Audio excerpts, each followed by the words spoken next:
Nabi Muhammad sallallahu alaihi wasallam termasuk urutan keberapa dari nabi dan rasul? Yang 25. Nabi Idris 22 atau 2? 2. Mantap. Aplas dulu, aplas dulu. Masya Allah. Adik-adik sekalian, yang pantas kita idolakan ialah baginda Rasulullah sallallahu alaihi wasallam. Tahu diidolakan? Yang patut dicontoh hanyalah baginda Rasulullah sallallahu alaihi wasallam. Jangan contoh yang lain. Seperti apa? Korea. Ada juga orang contoh Korea itu laki-laki nacek rambutnya warna pirang, warna apa itu? Warna abu-abu, ada merah-merah sedikit, kuning-kuning. Orang Korea wajar kalau dia cat rambutnya. Kenapa? Persis dengan warna kulitnya, cocok dengan warna kulitnya. Kita sudah hitam, sudah pesek,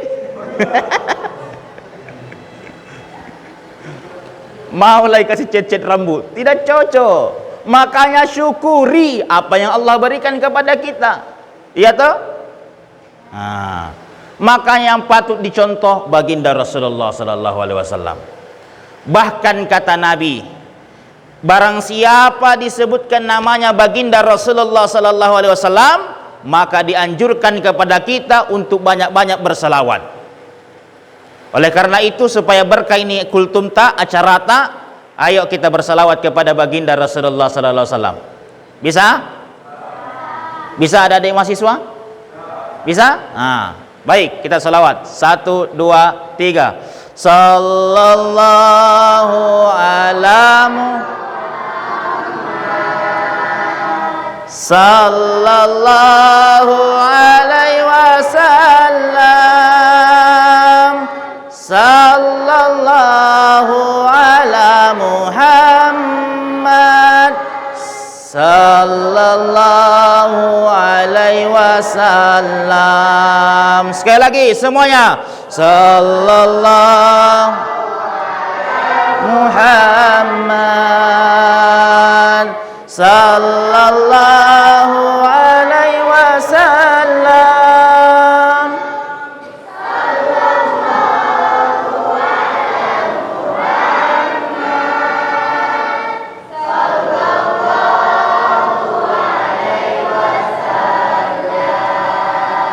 Wah, mantap semua. Ini nanti semua nanti ini dapat syafaat dari baginda Rasulullah sallallahu alaihi wasallam. Amin amin ya rabbal alamin. Makanya adik sekalian, selawat-selawat seperti ini mestinya adik-adik harus sering-sering dinyanyikan. Karena kenapa? Selawat itu bagian daripada zikir. Kalau kita berzikir dapat pahala, bos. Ya? Kalau kau hanya menyanyi-menyanyi, yo ayo atau apalagi itu lagu-lagu itu yang suk keluar masuk lagi masuk keluar masuk, itu lagu begitu toh? Oh, tidak tahu ada ya. Itu lagu begitu. Atau apalagi lagu-lagunya sekarang? Kemana siapa lagu? Ayo, siapa lagu? Rumah Irama. Saleh, bos. Mana Rumah Irama? Itu nama lagunya Ayu Ting Ting. Ya? Rumah Irama bagus lagunya. Kenapa berjudi itu haram? Karena itu merusak pikiran. Nah, itu bagus. Ya? Baik deh sekalian. Baik. Adapun kultum yang saya bawakan pada siang ini, kita awali dengan sebuah kisah. Suatu ketika Rasulullah sallallahu alaihi wasallam bersama dengan para sahabatnya. Ya kira-kira seperti ini. Kemudian Nabi katakan kepada sahabatnya, "Wahai sahabatku, mau tidak kalian sukses dunia akhirat?" Kira-kira kalau saya tanya kalian semua, ada mahasiswa, kira-kira kalau saya tanya, mau tidak sukses dunia akhirat? Mau. Seluruh sahabat pada saat itu mengatakan, mau ya Rasul, Mau. Pertanyaannya kata Nabi, kalau begitu ada 3 kunci sukses dunia akhirat. Yang pertama, seseorang harus punya ilmu. Berilmu kok bos. Tidak mungkin Anda bisa sholat 5 waktu kalau tidak ada ilmu, tak? Betul tidak? Iya. Dengan ilmu kau bisa tahu semuanya. Dengan ilmu kau bisa tahu, oh ternyata itu matahari terbit begini karena begini dan sebagainya. Karena kenapa? Ada ilmu, tak? Berbicara tentang ilmu, ada sekalian, berbicara tentang ilmu, suatu ketika Ali bin Abi Thalib pernah ditanya. Kata temannya ini Ali, jamaahnya, wahai Ali, jika aku sodorkan antara ilmu dengan harta, kamu pilih mana Ali? Kira-kira ada sekalian saya tanya ini, ya mahasiswa. Kira-kira kalau saya tanya, kalau saya suruh pilih, yang mana Anda pilih? Saya kasih buku namanya Kitab Daqaiqul Akbar dengan HP yang pulsanya 5 juta. Kamu pilih mana, bos? Kitab pencitraan kok, bos. Ada mahasiswa kira-kira pilih mana? Dengan mantap Ali menjawab, tentu saya pilih ilmu. Ditanya lagi Ali, wahai Imam Ali, kenapa engkau pilih ilmu? Ali menjelaskan, sebab ilmu memiliki beberapa keutamaan ketimbang harta. Ilmu dia yang jaga kita, sementara harta kita yang jaga. Contoh, kita yang jaga harta. Ada uang tak 1 juta, kita simpan di laci-laci tuh, apa tuh, di box-box, kita gembok. Setelah itu kita simpan di lacinya lemari, digembok lagi. Berapa gemboknya? 2. Kita tutup lemari tak, gembok lagi. Berapa mi? 3. Keluar kamar, gembok lagi. 4. Keluar rumah, gembok lagi rumahnya. 5. Keluar pagar, gembok lagi. 6. Pergi pasar, hilang kuncimu. Setengah mati kita, ya. Tapi kalau ilmu, dia yang jaga kita. Contoh, Bapak Presiden kita. Bapak Presiden kita di mana-mana dikawal. Siapa yang kawal? Namanya Pas Pampres, pasukan pengawal presiden. Kenapa dia dikawal? Karena dia presiden. Kenapa dia presiden? Karena salah satu jawabannya, karena dia punya ilmu. Tidak mungkin dia jadi presiden kalau beleng-beleng, ya bos. Ya toh? Jelas? Iya. Ada sekalian, makanya berilmu ki. Ini ada yang kelas berapa ini sini? 6. Kelas berapa? Kelas 6. Nanti ada sekalian, kalau sampai kau nanti kelas 6, jangan sampai di situ. Terus kau lanjut. Sekolah kau SMP, SMA, atau masuk kau di pesantren. Ustaz, di mana pesantren yang bagus? Jangan usah jauh-jauh, pesantren itu saja.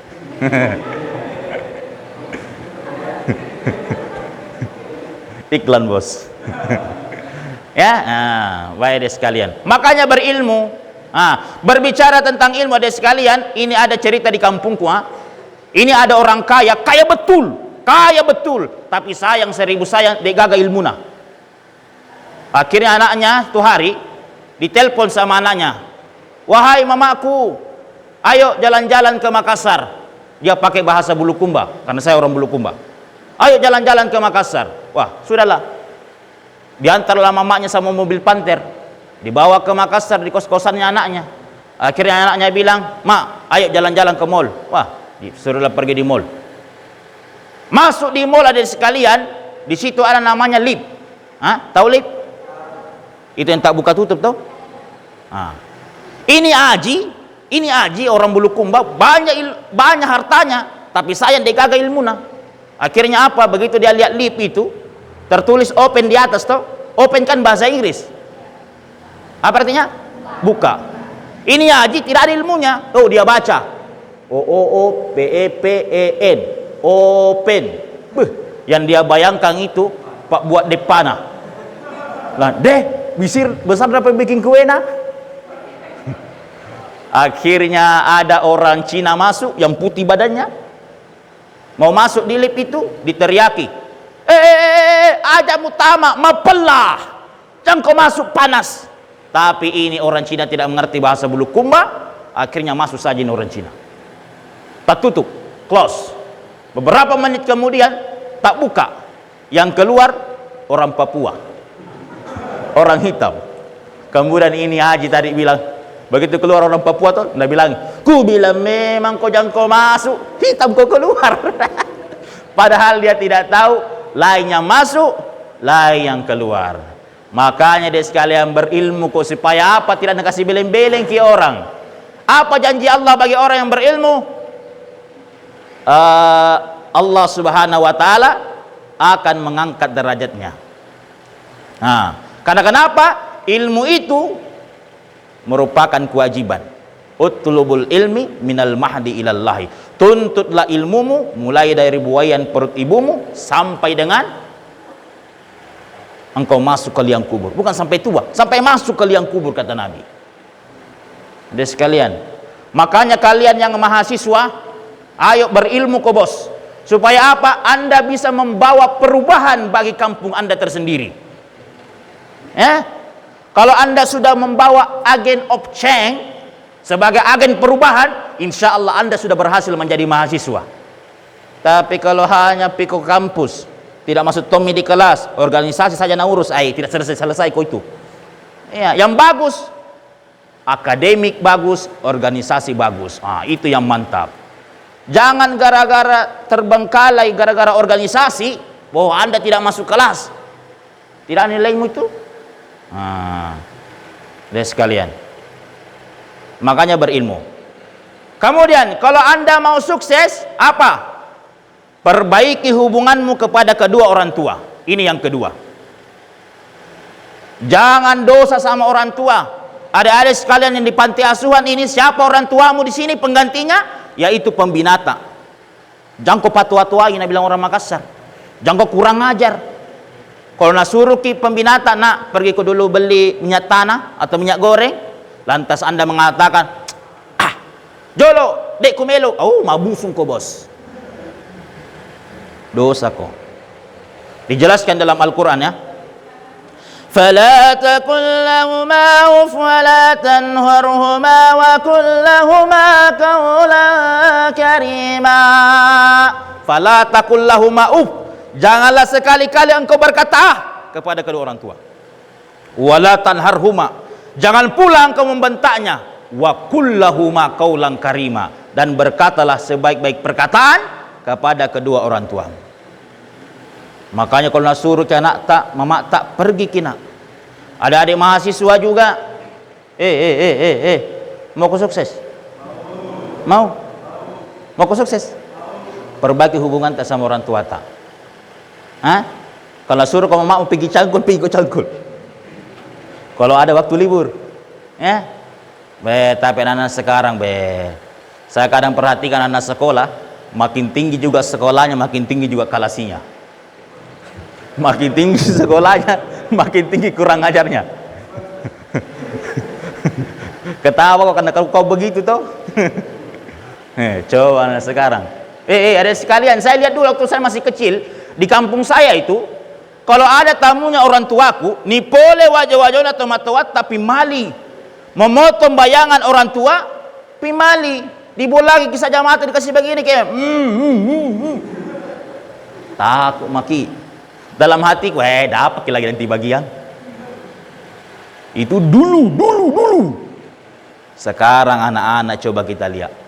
Biar ada tamunya orang tuanya, lewat saja, lewat.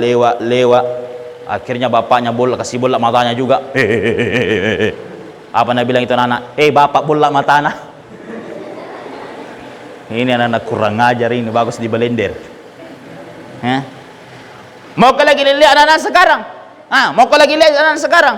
Anak-anak sekarang, makin saya bilang, makin tinggi sekolahnya, makin tinggi juga kelasnya. Ini ada cerita, nenek-nenek satu rumah sama cucunya. Satu rumah. Akhirnya ini neneknya bertanya, cucu, tidak pergi ke sekolah? Apa nak bilang cucunya? Tidak, Nek. Akhirnya ini sang nenek, dia ambil HP WA-nya, dia SMS gurunya, dia WA gurunya dengan berbunyi, "Assalamualaikum Bu Guru, tidak pergi cucuku sekolah karena sakit Ki." Beberapa menit kemudian datang itu neneknya, datang itu gurunya. Ini sang nenek, nah intip lewat jendela. Weh, ada gurunya cucuku. Akhirnya dia bilang sama cucunya, katakanlah nama cucunya si Pulan. "Hei Pulang. Bilang, "Kenapa nek? Sembunyi kau. Bilang, "Kenapa nek? Datang gurumu." Bilang, "Kenapa memang? Sudah ku WA gurumu, bilang tidak pergi cucuku sekolah karena sakit Ki." Apa nak bilang neneknya? Nek, tak balik Ki. Kita yang sembunyi. Bertanya neneknya, bilang, "Kenapa? Sudah juga tagi ku WA guruku, bilang tidak pergi ke sekolah karena meninggal ke nenekku." Astagfirullah. Ada yang begitu di sini? Ada? Tidak ada. Astagfirullah. Ya. Nah, makanya adik sekalian, perbaiki, hormati orang tua. Adik-adik sekalian, kalau kita dengar sama orang tua, kita mendengarkan nasihatnya, demi Allah, kesuksesan akan datang menjemput Anda. Ridallah fi ridal walidain, suhtallah fi suhtil walidain. Meskipun kalian yang mahasiswa, hitam jidatmu masum pajang, sholat berjamaah rajin, tahajud bagus, sholat duha rutin, kalau dosa sama orang tua, demi Allah, jangankan masuk sorga, baunya saja sorga diharamkan bagimu. Dulu ada sahabat Nabi, siapa namanya? Alqamah. Ini sampai jam berapa ini kan? Sampai jam berapa ini? Sampai jam berapa dulu?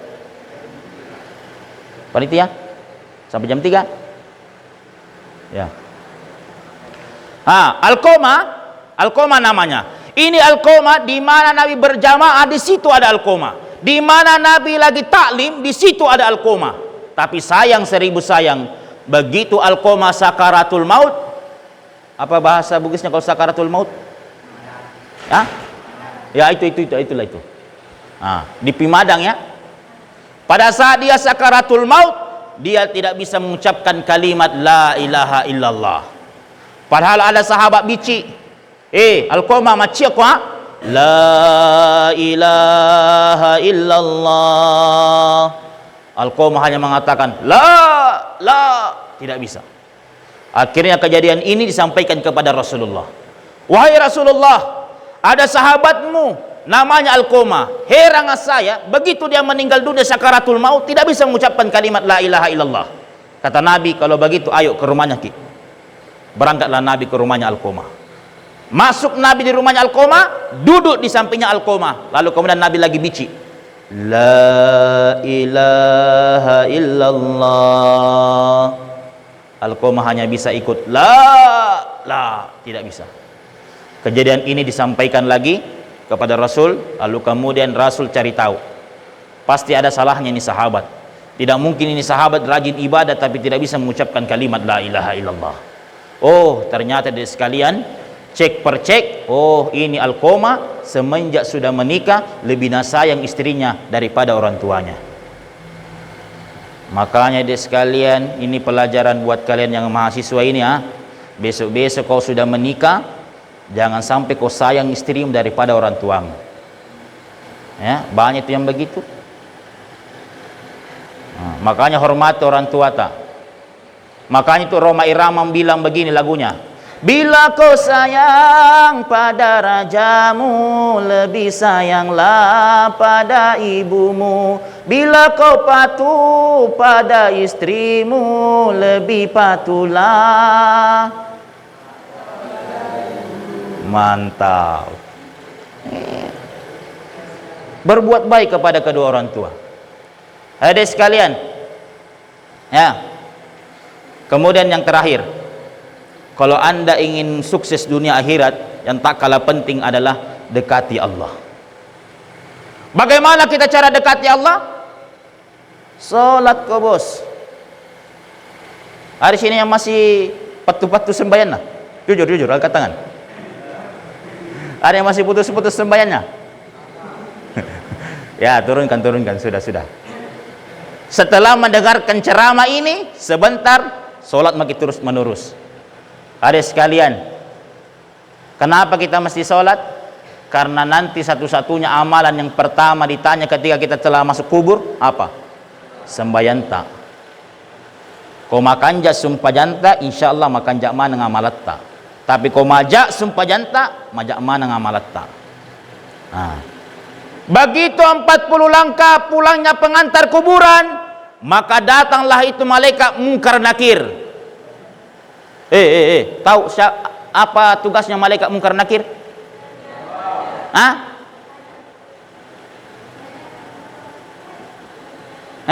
Menurunkan bertanya dalam kubur. 40 langkah pulangnya pengantar kuburan. Dikembalikan ruh kita. Setelah dikembalikan, ditanya kita sama malaikat Munkar Nakir, "Marabbuka?" Niga Tuhanmu. Tapi ya, kalau orang bagus sembahyangnya, insya Allah mantap dia dalam menjawab. Karena kenapa? Mulut tidak bisa lagi berbicara, bos. Dijelaskan dalam Quran surah Yasin, "Al-yawma nakhtimu ala afwahihim wa tukallimuna aydihim wa tashhadu arjuluhum bima kanu yaksibun." Pada hari itu mulutmu saya kunci, lalu kemudian kedua tanganmu dan kedua kakimu menjadi saksi apa yang pernah engkau perbuat selama di dunia. Jadi begitu ditanya sama malaikat Munkar Nakir, "Merabukan niga Tuhanmu?" Yang jawab adalah salatnya, "Allahu Akbar."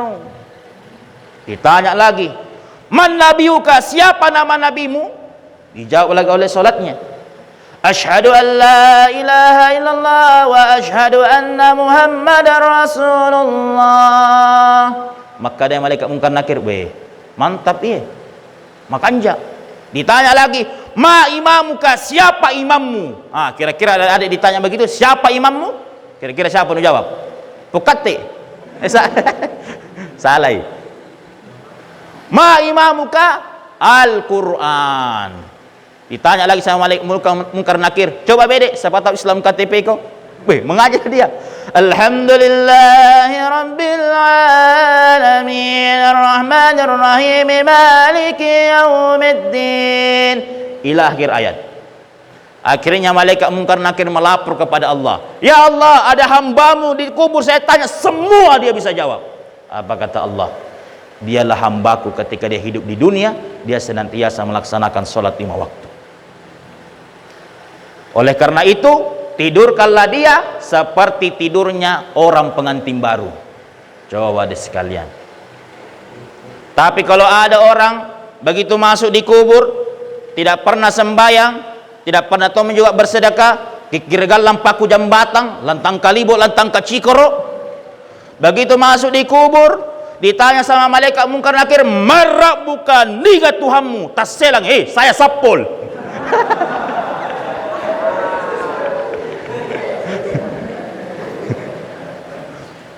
Ditanya lagi, "Marabbuka?" Niga Tuhanmu? Tas selang mopi. Jangan kau dulu baru kita datang. Ditanya lagi ketiga kalinya, "Marabbuka?" Niga Tuhanmu? Karena pikiran kacau, tidak pernah sembahyang, tidak ada amalnya. Apa yang dia jawab? "Ketuhanan yang Maha Esa." Langsung disemes. Nah, bila malaikat Munkar Nakir, ini orang Indonesia, bagus Pancasilanya tapi tidak tuntas sembahyangnya. Akhirnya apa? Tidurlah kamu seperti tidurnya orang sakit gigi sampai menunggu hari kiamat. Coba jamaah sekalian. Ya, makanya jaga sembahyang tak. Tidak ada alasan Anda tidak sembahyang. Iya toh? "Wa ma khalaqtul jinna wal insa illa liya'budun." Tidak aku ciptakan jin dan manusia, kata Allah, kecuali menyembah kepadaku, kata Allah. Ada sekalian. Makanya dekati Allah agar Anda bisa hidupnya jauh lebih sukses nantinya. Ada sekalian. Sedikit ya, terakhir. Saya ini ada sekalian, bapakku, mamaku orang tidak ada papanya, katakanlah miskin, dan saya punya orang tua cepat meninggal dunia. Waktu saya berangkat ke Makassar, orang tua saya sudah meninggal. Saya tidak tahu mau kemana, tapi saya yakin kepada Allah. Saya masih ingat kata-katanya mamaku begini, "Nak, bapakmu, mamamu miskin, Tapi ingat, Allah tidak miskin, minta kau sama dia. Saya ingat kata-kata itu. Sempat saya mau berhenti kuliah deh sekalian, sempat saya mau berhenti kuliah. Tetapi berkat kata-kata itu, saya minta kepada Allah, ya Allah, ini orang tua saya sudah meninggal dunia, tidak ada biaya kuliah yang saya dapatkan, ya Allah, berikan saya jalan. Kalau memang Engkau kehendaki saya untuk lanjut kuliah, berikan saya tempat yang terbaik. Akhirnya apa deh sekalian, begitu menjelang sore seperti ini, mau sholat asar sampai sholat maghrib, ada temanku kuantar pergi masjid. Momennya mau Ramadan. Begitu saya antar pergi masjid, ini temanku sudah azan di masjid, tidak ada imamnya di masjid, orang baku sorong-sorong. Akhirnya temanku nak sorong kak naik, saya bukan kak ustaz. Naiklah saya, ini sholat maghrib. Begitu selesai sholat maghrib, selesai assalamualaikum, assalamualaikum, salam. Akhirnya saya balik kanan, kira-kira pojok-pojok seperti ini, ada orang yang panggil saya, kok bisa dari sini? Terselang, pasti ada salahku tadi ini. Akhirnya saya dipanggil, bilang, Pak, kebetulan dia dosennya Unismu. Ya Pak. Bilang, Dinda, begini, ini masjid tidak ada imamnya, sementara ini mau Ramadan, kalau bisa kita jadi imam. Dia tawari saya. Saya bilang, Pak, saya bukan ustaz, saya bukan penghafal Quran, saya bukan dari pesantren, saya hanya SMA, SMP, SD. Apa dia bilang? Bisa itu dek, bisa itu kau jadi imam. Alhamdulillah. Begitu bulan Ramadan sekalian di Makassar, bayangkan di Makassar kita semua butuh uang. Saya dikontrak Ramadan, saya dikasih 4 juta. Saya bilang alhamdulillah, selesai kuliahku S1. Sementara SPP ku pada saat itu 600.000 per 6 bulan. Alhamdulillah. Makanya deh sekalian, kalau ada niatmu untuk sekolah, lanjut terus.